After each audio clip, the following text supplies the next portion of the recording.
Hello, today I'm going to talk about the JigSaw method and how to integrate literacy in your content area. First off, let's talk about the history. It was developed by Elliot Aronson in 1971 to promote cooperation in recently desegregated schools in Texas.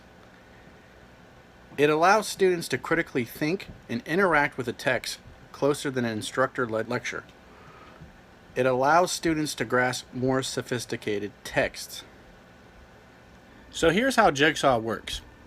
Students are evenly divided into groups called their home groups, and each student will be assigned a different chapter, paragraph, or anything that really could be divided. Next, students will read the text individually, they'll summarize it, and they'll write any questions they have. Next, the students will go off to their expert groups, and they will discuss with these students their summaries and try to answer each other's questions. When this is done, the students go back to their home groups and they teach the other students what they learned from their expert group. And hopefully the kids will be taking notes and everything.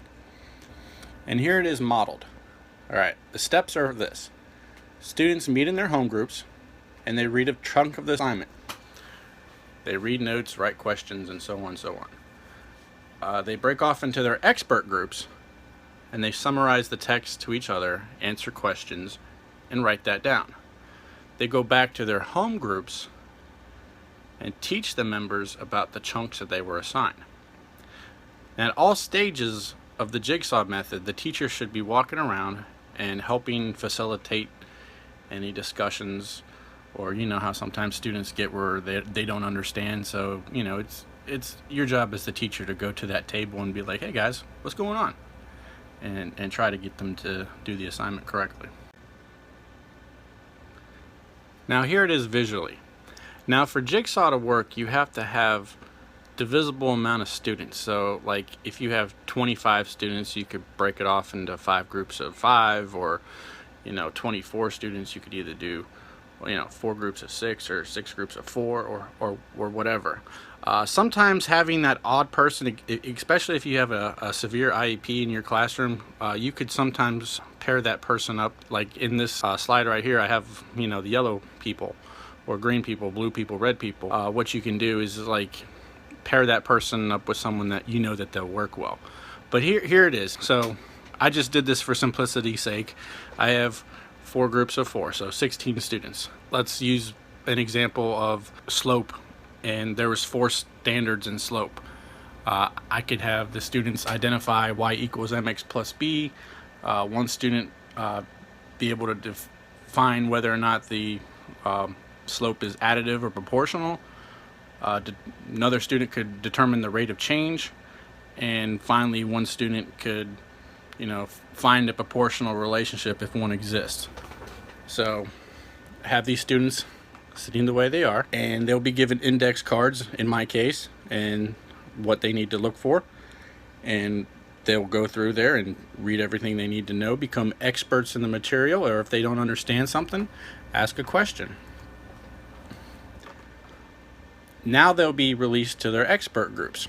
So all the red students, the yellow students, blue students, green students, again I did this for simplicity's sake, would be able to go there and summarize what they learned. Something they would try to come back and ask their students, their fellow students, what they needed to know. So at this time, hopefully they would be masters at this. Then they would go back to their home groups. Now when the students go back to their home group, individually each student is responsible for teaching the other students their mastery group's learnings or summarizations. So each student should go back and teach them what they learned.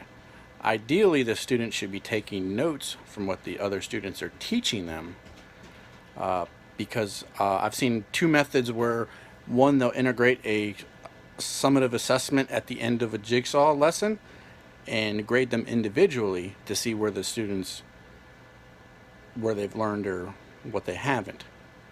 You could use a formative assessment and go around the classroom and facilitate a discussion and, see what the students learned. And now here comes the fun part.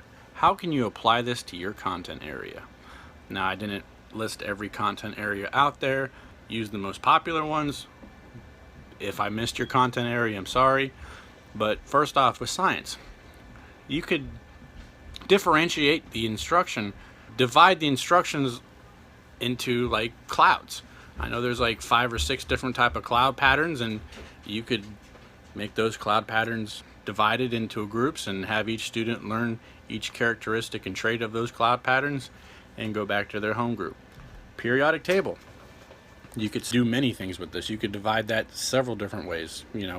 Noble gases, metals, non-metals, certain type of reactive elements, and so on and so forth.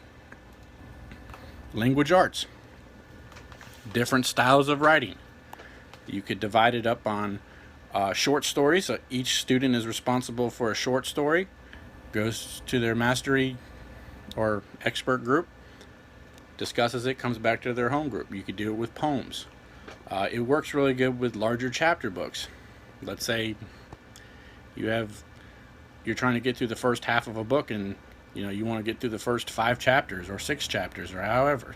You assign each student a chapter. Writing mechanics, if you're into that part of language arts. Art and music.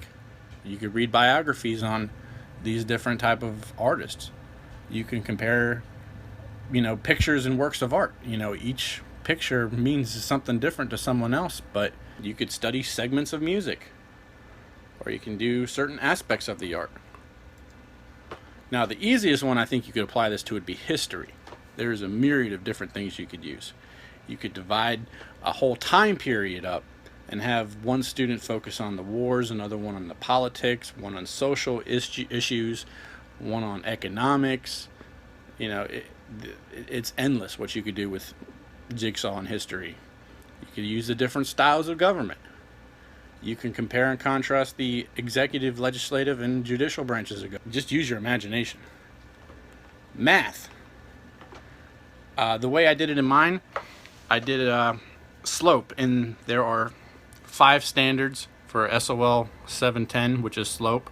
There's 5 standards, so I took 25 students, divided them up into 5 groups. I identify the slope, add up proportional properties, determine the rate of change, graph y equals mx plus b, and another student finding the proportional relationships.